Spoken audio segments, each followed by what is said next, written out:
میں نے ایک یتیم لڑکی سے شادی کی۔ اس کی ایک 15 سالہ بہن بھی تھی۔ بیوی کے ساتھ اس کی بہن بھی رخصت ہو کر آ گئی تھی، لیکن اس کی بہن سارا دن میری بیوی کے ساتھ چپکی رہتی۔ مجھے اس پر بڑا غصہ آتا کیونکہ وہ رات کو بھی ہمارے کمرے میں سوتی تھی۔ میں نے بیوی پر غصہ کیا اور جب رات اس کی بہن کمرے میں آئی تو زبردستی اسے دوسرے کمرے میں بند کر آیا اور پھر کمرے میں واپس لوٹا تو جان نکل گئی۔ میری بیوی کی بہن بڑی عجیب و غریب سی تھی، ہر وقت ڈری سہمی سی رہتی اور اپنی بہن کے ساتھ چپکی رہتی۔ مجھے اس پر بہت غصہ آتا۔ میں نے سوچ لیا تھا کہ اس سے تو جان چھڑوا کر ہی رہوں گا۔ ایک دن میں نے اپنی بیوی سے چھپ کر اس کی بہن کو ایک تنہا کمرے میں بند کر دیا اور جب وہاں پہنچا تو دنگ رہ گیا، کیونکہ وہاں تو میں شادی کی رات اپنے کمرے میں آیا تو خوش سا تھا۔ میں نے منہ دکھائی کا قیمتی تحفہ تو خریدا ہی تھا، لیکن ایک پیار بھرا تحفہ بھی لے لیا تھا۔ میں گجرے خرید لایا تھا کیونکہ جانتا تھا کہ لڑکیاں اس قسم کے تحائف پا کر خوش ہو جاتی ہیں۔ میں نے جو ہی اپنے کمرے کا دروازہ کھولا تو حیران رہ گیا تھا۔ سامنے کا منظر بڑا ہولناک سا تھا۔ میری بیوی کی 15 سالہ بہن اس کے ساتھ چپک کر بیٹھی تھی اور مسلسل روتی چلی جا رہی تھی۔ یہ رونا کوئی عام رونا نہ تھا، وہ تو باقاعدہ طور پر بین ڈال ڈال کر رو رہی تھی۔ مجھے دیکھ کر میری ہیرا پریشان ہو گئی۔ اس نے اپنی بہن کو ڈپٹ کر خاموش کروا دیا تھا۔ میں آگے بڑھا اور بولا، ہیرا کیا ہوا ہے اس بچی کو؟ طبیعت تو ٹھیک ہے نا اس کی؟ ہیرا بولی، جی ٹھیک ہے، یہ بس یہ سوچ کر پریشان ہو گئی ہے کہ میں اپنی نئی زندگی شروع کرنے جا رہی ہوں تو اس کا کیا ہوگا۔ میرا دل دکھ گیا تھا۔ میں نے آگے بڑھ کر ثنا کے سر پر دست شفقت رکھ دیا تھا اور بولا کہ تم پریشان مت ہو، اگر تم ہیرا کی بہن ہو تو میری بھی بہن ہو، تم اسی گھر میں رہو گی ہمارے ساتھ۔ ہیرا، تم نے یہ بات ثنا کو نہیں بتائی کیا؟ وہ بولی، ناصر میں اس کو بتا چکی ہوں مگر بچی ہے نا، اس لیے یہ باتیں اس کو فی الحال سمجھ نہیں آ رہی، وقت گزرے گا تو خود بخود سمجھ جائے گی۔ میں نے سر ہلا دیا تو ہنا ڈرتے ڈرتے بولی، ناصر ایک بات کہوں؟ میں مسکرا کر بولا، ہیرا تمہیں اجازت لینے کی ضرورت نہیں ہے۔ اس کی بات سن کر میں ایک دم ہی بد مزہ ہو گیا تھا۔ وہ بولی، ناصر میں ثنا کو اپنے ساتھ سلا لوں جب تک یہ سنبھل نہیں جاتی کہ میرے ساتھ سو جایا کرے؟ یہ اماں ابا کی وفات کے بعد سے بڑی حساس ہو گئی ہے، ذرا ذرا سی بات پر ٹینشن لے کر بیمار پڑ جاتی ہے۔ میری ابھی نئی نئی شادی ہے، میں کہاں ہسپتالوں کے چکر کھاتی رہوں گی۔ میں ہیرا کی بات سمجھ گیا تھا۔ میں بولا، ٹھیک ہے ہیرا، تم دونوں بہنیں اس کمرے میں سو جاؤ، میں دوسرے کمرے میں چلا جاتا ہوں۔ ہیرا اٹھ کر میرے پاس آئی اور بولی، میں ہمیشہ آپ کی احسان مند رہوں گی، آپ نے میرے ساتھ بہت بڑی نیکی کی ہے۔ میری آپ سے درخواست ہے کہ آپ گھر میں کسی کو بھی علم نہ ہونے دیجیے گا کہ آپ دوسرے کمرے میں سو رہے ہیں۔ آپ فکر نہ کریں، جلد ہی ثنا اس گھر سے مانوس ہو جائے گی تو اپنی ضد چھوڑ دے گی۔ میں مسکرا کر بولا، ہیرا تمہیں تحمیر باندھنے کی ضرورت نہیں ہے، میں تمہاری سچویشن سمجھتا ہوں، ویسے بھی کل تک مہمان واپس لوٹ جائیں گے، پھر ہم تینوں ہی تو اس گھر میں رہ جائیں گے۔ اتنا کہہ کر میں ڈری سہمی سی ثنا پر نظر ڈال کر باہر نکل گیا تھا۔ میں ہیرا کو تو تسلی دے آیا تھا مگر میں خود کو تسلی کیسے دیتا؟ میرے ذہن میں یہ بار بار یہی آ رہا تھا کہ کیا یوں ہی ہمیشہ میری خوشیوں کے درمیان حائل رہے گی؟ میں نے نیکی کر کے اپنا ہی نقصان تو نہیں کر ڈالا، مگر میں نے بڑی کوششوں سے اپنے ذہن سے تمام منفی خیالات کو جھٹک دیا تھا۔ میں جانتا تھا کہ بچے ایسے ہی ہوتے ہیں، وہ گوارا نہیں کرتے کہ ان سے مانوس شخص کسی اور کے ساتھ بات کرے، اس لیے میں ثنا کا بھرپور خیال رکھنے لگا تھا۔ وہ بڑی معصوم سی ڈری سہمی سی لڑکی تھی، اس قسم کے بچوں پر تو مجھے ویسے بھی بڑا ترس آتا تھا۔ میں یہی سوچ کر پریشان ہو جاتا تھا کہ نہ جانے اس نے اپنی گزشتہ زندگی میں کیا کچھ سہا ہے، وہ ایسی ہو گئی ہے۔ ثنا کے مقابلے میں ہنا کی شخصیت بڑی جاندار سی تھی، وہ اعتماد سے بھرپور تھی، زندگی کے اتار چڑھاؤ کا مسکرا کر مقابلہ کرتی تھی۔ ہماری شادی کو پورا 1 ہفتہ گزر گیا تھا مگر ثنا ابھی بھی ہیرا کے ساتھ سوتی تھی، جبکہ میں دوسرے کمرے میں پڑا رہتا تھا۔ میں کچھ دن ٹھہر کر ثنا کے لیے ایک بستہ لے آیا تھا، کتب تو لایا نہیں کیونکہ مجھے علم نہیں تھا کہ وہ کس کلاس کی طلبہ تھی۔ میں گھر پہنچا تو ہیرا گھر کے کام کاج میں مصروف تھی، جبکہ ثنا چارپائی پر بیٹھ کر اپنی بہن کو دیکھ رہی تھی۔ میں نے بآواز بلند سلام کیا اور چہرے پر مسکراہٹ سجا کر ثنا کے پاس پڑی کرسی پر جا کر بیٹھ گیا۔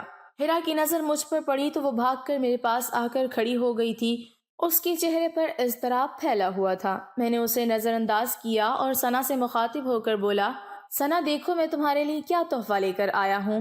سنا مجھے دیکھ کر رونے لگی اور بھاگ کر اپنی بہن کے پیچھے جا کر چھپ گئی۔ میں حیران تھا کہ آخر وہ ایسا کیوں کرتی ہے، وہ ہر دم خود کو یوں چھپا کر کیوں رکھتی ہے، مگر میں یہ نہیں جانتا تھا کہ کیونکہ جوابات ملیں گے تو مجھے کتنا بڑا دھچکا لگے گا، میری ساری شخصیت ہل کر رہ جائے گی۔ میں اٹھ کر کھڑا ہو گیا اور بولا، سنا بیٹی ادھر آؤ، میری بات سنو، میں تمہارے لیے تحفہ لایا ہوں۔ میری آواز سن کر سنا کے جین بلند ہونے لگے تھے۔ میں نے سوالیہ نظروں سے ہیرا کی جانب دیکھا تو وہ مجھے بڑے غصے میں لگی تھی۔ وہ بولی، ناصر آپ کی بڑی مہربانی ہوگی، بہن سے دور رہیں، آپ میرے شوہر ہیں، مگر سنا کے لیے تو غیر محرم ہے نا، اس لیے آپ اسے مخاطب نہ کیا کریں۔ مجھے ہیرا کی بات بہت بری لگی تھی۔ میں تو سنا کو اپنی چھوٹی بہن سمجھنے لگا تھا، مگر ہیرا کا رویہ بڑا پریشان کن تھا۔ مجھے بھی غصہ آ گیا تھا۔ میں بولا، ہیرا اگر محرم اور نامحرم کا تمہیں اتنا ہی خیال ہے تو اپنی بہن کو ایک نامحرم کے گھر اپنے ساتھ لائی ہی کیوں ہو؟ اتنا کہہ کر میں دروازہ زور سے بند کر کے گھر سے باہر چلا گیا تھا۔ باہر نکل کر میں سڑکوں کی خاک چھانتا رہا تھا۔ مجھے رہ رہ کر اپنے سخت رویے پر شرمندگی ہو رہی تھی۔ سنا مجھ زبردستی تو مسلط نہیں کی گئی تھی نا، جو میں یوں ہیرا کو تانے دینے لگا تھا۔ وہ تو میری مکمل رضامندی سے میرے گھر آئی تھی۔ فقط ہم 3 لوگ ہی تو تھے۔ اس سے قبل میرے گھر پر خاموشی اور سناٹوں کا راج تھا۔ میری والدہ کا انتقال 2 برس پہلے ہوا تھا۔ ان کے گزر جانے کے بعد زندگی نے مجھے کڑی دھوپ میں لا کھڑا کیا تھا۔ گھر کی ساری ذمہ داری بھی مجھ پر تھی۔ میں کمارا تھا اور گھر میں اکیلا رہتا تھا، اس لیے کوئی کام والی بھی میرے گھر کا کام کرنے کی حامی نہیں بھرتی تھی۔ اب ایک دوست نے شادی کا مشورہ دیا تو میں نے اپنے رشتے کی ذمہ داری بھی اسی پر ڈال دی تھی۔ میرے دوست نے ہی مجھے بتایا تھا کہ ان کے جاننے والوں میں ایک یتیم لڑکی ہے جو جہیز میں صرف ثواب لائے گی۔ میں حیران ہو گیا اور بولا کہ کس قسم کا ثواب؟ اس نے بتایا کہ ہیرا کی ایک نوعمر بہن اسی کے ساتھ رخصت ہو کر گھر آئے گی، تم اس کی پڑھائی لکھائی کھانے پینے پر جتنا بھی پیسہ لگاؤ گے وہ تمہیں ثواب کی صورت میں اگلے جہان مل جائے گا۔ پھر لڑکیوں کو جوان ہوتے ہوئے دیر ہی کتنی لگتی ہے، اس کی شادی کر کے رخصت کر دینا۔ میں نے کھلے دل کے ساتھ حامی بھر لی تھی، کیونکہ میں اللہ کے فضل سے اتنا کماتا تھا کہ بآسانی اس کا خرچہ برداشت کر سکتا تھا۔ مگر میں کہاں جانتا تھا کہ سنا تو عجیب ہی قسم کی بچی ہوگی۔ وہ تو میرے گلے کی ہڈی بن جائے گی، جو نہ اگلی جا سکے گی اور نہ نگلی جا سکے گی۔ لیکن میں نے فیصلہ کیا تھا کہ میں چند روز مزید صبر سے کام لے کر دیکھتا ہوں کہ سنا کا رویہ ٹھیک ہوتا ہے یا نہیں، پھر ہی میں کسی قسم کے نتیجے پر پہنچوں گا۔ میں رات گئے گھر لوٹنے لگا تو ہوٹل سے کھانا بھی لے کر گیا تھا۔ میں جانتا تھا کہ ہیرا مجھ سے سخت خفا ہوگی، میں اس کی ناراضگی دور کرنا چاہتا تھا۔ میں گھر کے دروازے پر کھڑا تھا جب میرے کانوں میں سنا کی آواز گونجی تھی۔ وہ کہہ رہی تھی کہ ہیرا، کیا اب تمہیں طلاق ہو جائے گی؟ تم میرے ساتھ واپس چلی جاؤ گی جہاں صرف تم اور میں رہیں گے، کسی تیسرے کا وجود برداشت نہ کرنا پڑے گا۔ ہیرا ایک دم غصے سے بولی، اپنی بکواس بند کرو سنا۔ سنا کی ہنسی کی آواز آئی تھی۔ پھر وہ بولی، اب تو گھر میں تمہارا خڑوس شوہر نہیں ہے، اب تو مجھے میرے حقیقی نام سے پکارو۔ میں سنا کی بات سن کر حیران رہ گیا تھا۔ سنا کا کوئی اور نام بھی تھا کیا جو مجھ سے چھپایا گیا تھا؟ لیکن کیوں؟ میرے دماغ میں اتنے سوال کیوں جمع ہو گئے تھے؟ کہ اب مجھے گھٹن ہونے لگی تھی۔ میں نے دروازہ کھولا اور گھر میں داخل ہو گیا۔ ہیرا کی نظر مجھ پر پڑی تو وہ بھاگ کر میرے پاس آئی اور بولی، ناصر آپ کہاں رہ گئے تھے؟ میں آپ کی فکر میں گھلتی جا رہی تھی۔ میں یہ دیکھ کر خوش ہو گیا تھا کہ ہیرا کے چہرے پر ناراضگی کا نام و نشان نہ تھا۔ ہم دونوں باتیں کر رہے تھے کہ سنا ایک بار پھر سے رونے لگی تھی۔ وہ بولے، ہیرا تم اس کے ساتھ بات مت کرو، یہ مجھے غصے سے دیکھتا ہے، تمہارا شوہر گندا ہے۔ ہیرا نے مجھے شک کی نظروں سے دیکھا تھا۔ میں نے اپنی صفائی دی اور کہا، کیوں سنا بچے، میں کیوں آپ کو گھورنے لگا؟ ہیرا بولی، ناصر میں نے کہا بھی تھا کہ آپ میری بہن کو مخاطب مت کیا کریں۔ اتنا کہہ کر وہ سنا کو ہاتھ سے پکڑ کر کمرے میں لے گئی اور میں صحن میں اپنا سا منہ لے کر کھڑا رہ گیا تھا۔ اب میرے 14 طبق روشن ہو چکے تھے، کچھ نہ کچھ تو گڑبڑ ضرور تھی۔ میں تو اس سب کو سنا کا بچپنا سمجھ بیٹھا تھا، مگر یہاں تو قصہ ہی کچھ اور تھا۔ میرے دل میں شک کا بیج اگ چکا تھا۔ میں نے سوچ لیا تھا کہ ہیرا پر سختی کروں گا تو وہ خود ہی اپنا راز کھول دے گی۔ صبح ہیرا معمول کے مطابق ناشتہ بنا رہی تھی جب اچانک رک کر بولی، ناصر آپ ثنا کے لیے اسکول کا بستہ کیوں لے کر آئے تھے؟ میں ہیرا کے کل والے رویے کی وجہ سے غم زدہ سا تھا، اس لیے مختصر جواب دیا اور کہا کہ میں چاہتا تھا کہ ثنا اپنی تعلیم جاری رکھے۔ ہیرا ہنس دی اور بولی، کون سی تعلیم؟ ثنا نے تو اسکول کا منہ بھی نہیں دیکھا، اسے تعلیم کا شوق نہیں تھا، اس لیے ہم نے اسے اسکول میں داخل ہی نہیں کروایا تھا۔ مجھے ہیرا کی بات اچھی نہیں لگی تھی، مگر چونکہ میرا موڈ پہلے سے ہی خراب تھا اس لیے میں کسی قسم کی بحث و مباحثے میں نہیں پڑھنا چاہتا تھا۔ میں نے اپنا کھانا ختم کیا اور آفس کے لیے نکل گیا، مگر ثنا کا وجود مجھے کھٹک رہا تھا، اس کی عجیب و غریب حرکتیں، مجھے دیکھتے ہی رونے دھونے لگنا، پھر میری اور ہیرا کی طلاق پر خوش ہونا، یہ سب کیا تھا؟ ثنا کوئی ننھی منھی بچی تو نہیں تھی، وہ پورے 15 سال کی تھی۔ اس عمر میں تو لڑکیاں بڑی سمجھدار اور سلجھی ہوئی ہوتی ہیں۔ یقیناً یہاں معاملہ اتنا سیدھا نہیں تھا جتنا مجھے لگ رہا تھا۔ شام میں بھی ثنا نے مجھے زج کرنے کی پوری تیاری کر رکھی تھی۔ مجھے دیکھ کر وہ عجیب عجیب حرکتیں کرنے لگتی تھی۔ میں ہیرا سے بات کرنے لگا تو وہ اس کو ہاتھ سے پکڑ کر کمرے میں لے گئی۔ ہیرا تھوڑی دیر بعد کمرے سے نکل کر بولی، ناصر آپ کھانا کھا کر اپنے کمرے میں چلے جائیں گے تو ہم دونوں بہنیں بھی آ کر کھا لیں گی۔ ثنا ضد کر رہی ہے کہ جب تک آپ باہر بیٹھے ہیں تب تک وہ باہر نہیں نکلے گی۔ مجھے تو بہت غصہ آیا تھا، مگر خود پر قابو ڈال کر بولا، ٹھیک ہے، ثنا بعد میں کھانا کھا لے گی، کم از کم تم تو میرے ساتھ آ کر بیٹھو، تم تو میرے ساتھ کھانا کھاؤ۔ ہیرا کے جواب نے میرے اندر آگ لگا دی تھی۔ وہ بولی، ناصر آپ کو تو پتا ہے کہ ثنا کتنی ضدی ہے، گھر میں طوفان کھڑا کر دے گی، اس لیے آپ میری معذرت قبول کر لیں۔ ہیرا اتنا کہہ کر کمرے سے چلی گئی تھی۔ اب میں اپنے آپے سے باہر ہو گیا تھا، میں خود پر قابو نہ پا سکا اور کمرے کی طرف بڑھا۔ ہیرا کی آواز آ رہی تھی، وہ ثنا کو کوسے جا رہی تھی، کہہ رہی تھی کہ ثنا کاش امی ابو کے ساتھ تم بھی مر جاتی، کم از کم میری زندگی تو جہنم نہ بنتی، نہ جانے تم میرے کس گناہ کی سزا ہو۔ میں دروازہ کھول کر اندر چلا گیا تھا اور ثنا کا کلائی سے پکڑ کر ہاتھ کھینچتا ہوا باہر لے آیا تھا۔ ہیرا بھی بوکھلا گئی تھی، وہ ہمارے پیچھے بھاگی تھی اور بولی، ناصر یہ آپ کیا کر رہے ہیں؟ چھوڑیں میری بہن کو، آپ اپنے ہوش میں تو ہیں؟ مگر سچ بات تو یہ تھی میں ہرگز اپنے ہوش میں نہ تھا، اگر ہوش میں ہوتا تو کیا یہ سب کرتا؟ میں نے ثنا کو ایک علیحدہ کمرے میں بند کر دیا تھا اور ہیرا کا ہاتھ پکڑ کر اسے کمرے میں لے آیا تھا۔ میں بولا، اب مجھے سچ سچ بتا دو کہ تمہاری بہن یہ سب کیوں کرتی ہے؟ ہیرا کا چہرہ زرد پڑ چکا تھا، وہ مسلسل روتی چلی جا رہی تھی۔ وہ بولی، آپ کو اللہ کا واسطہ ہے ناصر، میری بہن کو چھوڑ دیں، وہ بہت حساس ہے، وہ ڈر سے مر جائے گی، وہ ایک رات تو کیا ایک لمحہ بھی میرے بغیر نہیں گزار سکتی۔ میں چلا کر بولا، کیوں؟ آج کل کے تو چھوٹے چھوٹے بچے اپنی ماں کے بغیر رہ لیتے ہیں، یہ کس قسم کا بہن چارہ ہے کہ تمہاری بہن تمہارا سایہ ہی بن گئی ہے؟ مجھے یہ سب بالکل بھی پسند نہیں ہے اور نہ ہی میں یہ سب برداشت کر سکتا ہوں۔ میں نے ہیرا کو گھور کر دیکھا اور کہا کہ تم اپنا یہ رونا دھونا بند کرو، مگر اس کے رونے میں اور تیزی آنے لگی تھی۔ میں ہیرا کے کمرے سے باہر آ گیا اور باہر سے کنڈی لگا کر اپنے کمرے میں آ کر میں نے دروازہ بند کر لیا تھا تاکہ ہیرا اور ثنا کا شور تھم جائے، مگر وہ دونوں بہنیں اس زور سے دروازہ پیٹ رہی تھیں، ایسا لگتا تھا کہ وہ دروازہ ہی توڑ دیں گی۔ کئی گھنٹے یہی سب کچھ چلتا رہا، مگر پھر فجر کی اذان ہونے سے کچھ دیر قبل دونوں کمروں میں خاموشی چھا گئی تھی۔ میں اپنے دل کے ہاتھوں مجبور ہو کر اٹھ کھڑا ہوا اور ثنا کے کمرے کی جانب قدم بڑھا دیے۔ میں اس سے معافی مانگ کر ہیرا کے پاس لے جانا چاہتا تھا، مگر میں نے جیسے ہی دروازہ کھولا میرے قدم زنجیر ہو گئے، کیونکہ وہاں تو ایک لڑکا بیٹھا تھا۔ میں آگے بڑھا تو وہ مجھے دیکھ کر سہم گیا اور پھر سے رونے لگا تھا۔ میں نے اسے جھڑک دیا اور بولا، میرے سامنے اب آنسو مت بہانا، نہیں تو مجھ سے برا کوئی نہیں ہوگا، تم مجھے بتاؤ تم کون ہو؟ ثنا کہاں گئی؟ وہ لڑکا روتے ہوئے بولا، اگر میں اپنی حقیقت بتا دوں گا تو تم مجھے بیچ تو نہیں دو گے؟ میں اس کی بات سن کر حیران ہو گیا تھا۔ میں بولا، نہیں نہیں، ہرگز نہیں، میں تمہیں کیوں بیچنے لگا؟ وہ لڑکا میری بات سے مطمئن ہو گیا اور صوفے پر بیٹھ گیا، اس کے چہرے پر بڑا قرب تھا۔ وہ بولا، جب میں پیدا ہوا تو ہمارے گھر یوں سوگ منایا گیا تھا جیسے میں پیدا نہیں فوت ہوا ہوں۔ میں جب بڑا ہوا تو اپنے ارد گرد بڑا ظلم دیکھا تھا، میرے ابا امی کو ایک بہت موٹے سے ڈنڈے سے مار کر نیل و نیل کر دیتا تھا اور میری طرف اشارہ کر کے کہتا تھا کہ تو اس کو جننے سے پہلے مر کیوں نہ گئی۔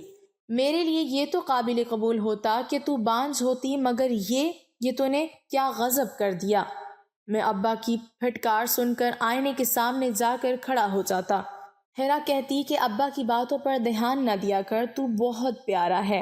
لیکن میں پیارا ہوتا تو کیا میری وجہ سے میری ماں کو مار پڑتی؟ میں ہیرا سے پیسے مانگتا تو وہ 2 روپے کا نوٹ تھما دیتی تھی۔ میں بھاگ کر دکان پر جاتا اور امی کے لیے اپنی پسند کی ٹافی لے کے آتا۔ میں وہ ٹافی امی کے منہ میں ڈال کر کہتا، امی گولی کھا لو، آرام آ جائے گا۔ امی مجھ سے لپٹ کر پھوٹ پھوٹ کر رونے لگتی تھی۔ میں ننھا سا تھا، میرے ہم عمر لڑکے کھیلا کرتے تھے جبکہ میرا کھیل میں دل نہیں لگتا تھا۔ میں سارا دن گھر میں رہ کر امی کا پہرا دیا کرتا تھا کہ ابا کہیں امی کو پھر سے مارنے نہ لگے، لیکن میرے روکنے کے باوجود ہر دوسرے تیسرے دن امی نیل و نیل ہوئی ہوتی تھی۔ میں اپنے چھوٹے چھوٹے ہاتھوں سے امی کو دباتا تھا کہ انہیں آرام آ جائے، مگر وہ اپنا درد بھول کر پہروں میرے چھوٹے سے ہاتھوں کو لبوں سے لگا کر چومتی جاتی اور روتی جاتی۔ امی کہتی تھی کہ مجھے مار سے تکلیف نہیں ہوتی، مجھے تمہارے ان حرکتوں سے بڑی تکلیف ہوتی ہے، میرا جگر چھلنی ہو جاتا ہے۔ امی کی کمیٹی نکلی تو وہ بازار جا کر میرے لیے ایک سائیکل اور گیند بلہ لے کر آئی تھی۔ امی کہتی تھی کہ تم باہر جا کر تو کھیلتے نہیں ہو، گھر میں ہی تمہارا خوشی کا انتظام کر دیتی ہوں۔ میں سائیکل دیکھ کر بڑا خوش ہوا تھا۔ میں امی کے ہاتھ چومتا رہا، پھر سارا دن کڑی دھوپ میں سائیکل چلاتا رہا تھا۔ امی مجھے دیکھ کر ہنس کر بولی، آج پہلا دن ہے اس لیے دھوپ میں کھیل لو، کل سے دھوپ میں نہیں کھیلنے دوں گی۔ میں ہر تھوڑی دیر بعد سائیکل سے اتر کر گیلے کپڑے سے اسے صاف بھی کرتا رہا تھا کہ کہیں میلا نہ ہو جائے، میرا نیا سائیکل پرانا نہ ہو جائے۔ شام میں ابا گھر آئے تو میں سائیکل پر جھولے لے رہا تھا۔ ابا بولے، اس کمزاد کو یہ سائیکل کس نے دلایا ہے؟ پھر میرے منہ پر 2 تھپڑ مار کر مجھے سائیکل سے اتار دیا اور کلہاڑی کی وار کر کے اس سائیکل کو توڑ کر پھینک دیا تھا۔ میری آنکھوں سے آنسو نکلتے رہے تھے۔ میں نے رات کا کھانا بھی نہیں کھایا تھا۔ امی رات کو میرے پاس آ کر بیٹھ گئی اور بولی، چندا میں آج تم سے ایک ضروری بات کرنا چاہتی ہوں۔ تم 4 سال کے ہو گئے ہو، ایک سمجھدار بچے بن گئے ہو، اب ماں ہر بات کر سکتی ہے نا تم سے؟ میں نے اس بات میں سر ہلا دیا تھا۔ امی بولی، بیٹا تمہاری آپی کا کیا نام ہے؟ میں بولا، ہیرا۔ امی بولی، اور تمہارا کیا نام ہے؟ میں خاموش ہو گیا، کانوں میں سائیں ہونے لگی۔ میں بولا، امی ابا مجھے کمزاد کہتے ہیں اور تو چندا کہتی ہے، ان دونوں میں سے میرا کیا نام ہے؟ امی کی آنکھیں ہر دم چھلکنے کو تیار رہتی تھیں، آج بھی پانی برسنے لگا تھا۔ امی بولی، تمہارا کوئی نام ہی نہیں ہے میری جان، 4 برس ہو گئے ہیں تیری پیدائش کو، مگر میں اب تک فیصلہ ہی نہیں کر پائی کہ تمہارا کیا نام رکھوں، لڑکیوں والا نام رکھوں یا لڑکوں والا؟ میں ماتھے پر بل ڈال کر بولا، کیوں امی، لڑکیوں والا نام کیوں رکھنا ہے؟ میں تو لڑکا ہوں۔ امی نے نفی میں سر ہلا دیا تو میں ششدر رہ گیا تھا۔ امی بولی، تو نہ لڑکا ہے اور نہ ہی لڑکی ہے، تو خواجہ سرا ہے، تیری جنس تیسری جنس ہے تیری۔ میں 4 برس کا بچہ ان باتوں کو نہ سمجھ پایا تھا۔ امی بولی، اگر میں تجھے لڑکا نہیں بناؤں گی کیونکہ تو باہر نکلے گا تو لوگ 100 طرح کی باتیں بنائیں گے۔ میں تمہارا نام ثنا رکھتی ہوں، سر پر دوپٹہ لے کر رکھو گی اور گھر کی 4 دیواری میں رہو گی تو محفوظ رہو گی۔ میں امی سے روٹھ گیا، بولا، مجھے نہیں دوپٹہ لینا، میں تو لڑکا ہوں۔ امی بولی، میرے پاس مہلت نہیں ہے میرے بیٹے، نہیں تو میں تیرے سر پر گھنے درخت کی چھاؤں کر دیتی، تیرے حصے سے لگا ہر درد میں خود پر جھیل لیتی، لیکن اب مجھے کہیں جانا ہے۔ میں روتے ہوئے امی سے لپٹ گیا اور ضد کرنے لگا کہ مجھے اپنے ساتھ لے کر جانا۔ ہم دونوں روتے رہے، پھر میں سو گیا تو امی مجھے ہیرا کے پاس لٹا کر چلی گئیں۔ صبح میری آنکھ چیخ و پکار کے ساتھ کھلی تھی، ہیرا بین کر کے رو رہی تھی۔ میں بھاگ کر باہر نکلا تو امی سوئی ہوئی تھیں۔ ہیرا مجھ سے لپٹ کر رونے لگی اور بولی، امی چلی گئی ہیں۔ میں نے ہیرا کے سر پر چپٹ ماری اور بولا، آہستہ بولو، امی سو رہی ہیں، اٹھ جائیں گی۔ پھر ہیرا مجھے کمرے میں لے گئی اور میرے سر پر دوپٹہ ڈال کر بولی، تو آج سے ثنا ہے، امی کی بات یاد ہے نا؟ میں نے سر ہلا دیا تھا۔ 2 روپے لے کر دکان پر گیا، امی کی ٹافی لے کر آیا۔ میں وہ ٹافی لے کر جیب میں گھومتا رہا، مگر امی اٹھی ہی نہ تھی۔ سارے محلے کی عورتیں بھی آ گئی تھیں۔ پھر امی کو سفید لباس پہنا دیا گیا اور چارپائی پر ڈال کر لے گئے۔ میں پیچھے بھاگا اور بولا میری امی کو کہاں لے کے جا رہے ہو، چھوڑ دو، میں نے تو ان کے لیے ٹافی رکھی ہے، میں چھوٹا تھا اس لیے کسی نے میری آواز نہ سنی۔ میں آدمیوں کی ٹانگیں پکڑ پکڑ کر بولتا رہا کہ اماں کو نیچے اتار دو، صبح سے کچھ نہیں کھایا، انہیں بھوک لگی ہوگی۔ وہ ٹافی میری جیب میں رہ گئی مگر امی نہ لوٹی۔ میں روتا رہا، تڑپتا رہا مگر کسی نے میری نہ سنی۔ پھر ایک دن ابا بھی چلے گئے تو ہم چاچی کے گھر آ گئے۔ چاچی بھی ابا جیسی ظالم تھی، بڑا مارتی تھی مجھے، اکثر کہا کرتی تھی میں تجھے بیچ دوں گی۔ تب بھی ہیرا میرا سہارا بنتی تھی۔ چچی کا بیٹا تھا آپ جتنا، وہ مجھے کہتا تھا کہ تم خسرا ہو، ناچ کر دکھاؤ۔ پھر وہ اور چاچی بڑا ہنستے تھے اور میں ڈر جاتی تھی۔ ہیرا مجھے بچاتی تھی، پھر اس کی شادی ہو گئی آپ کے ساتھ۔ آپ کی طرف دیکھ کر بھی ڈر لگتا تھا کہ کہیں آپ مجھے بیچ نہ دو۔ ہیرا کہتی تھی کہ آپ اچھے ہیں، آپ ایسا نہیں کریں گے، مگر ڈر میرے دل کے اندر جڑ پکڑ بیٹھا تھا۔ اب آپ کو سب کچھ معلوم ہو گیا ہے، اب بتائیں مجھے اکیلے کمرے میں بند تو نہیں کریں گے؟ میرا چہرہ آنسوؤں سے بھیگا ہوا تھا۔ میں جلدی سے اٹھ کر باہر کی جانب بھاگا اور ہیرا کے کمرے کا دروازہ کھول دیا اور اس کے قدموں میں بیٹھ کر معافی مانگنے لگا تھا۔ وہ بھی رو رہی تھی مگر بولی معافی کس بات کی، آپ نے تو ہم بے سہاروں کو سہارا دیا ہے۔ پھر میں اور ہیرا ثنا کو نفسیاتی ڈاکٹر کے پاس لے کر جانے لگے تھے۔ اس کے دماغ سے بچپن کا ٹراما نکالنا بڑا کٹھن تھا۔ میں نے اس کی تعلیم بھی شروع کروا دی تھی۔ میں اور ہیرا خوشگوار زندگی کا آغاز کر چکے تھے۔ ثنا بھی زندگی کی جانب لوٹ رہی ہے۔ میں نے خود سے عہد کیا ہے کہ اس کا مستقبل روشن بنا کر ہی دم لوں گا۔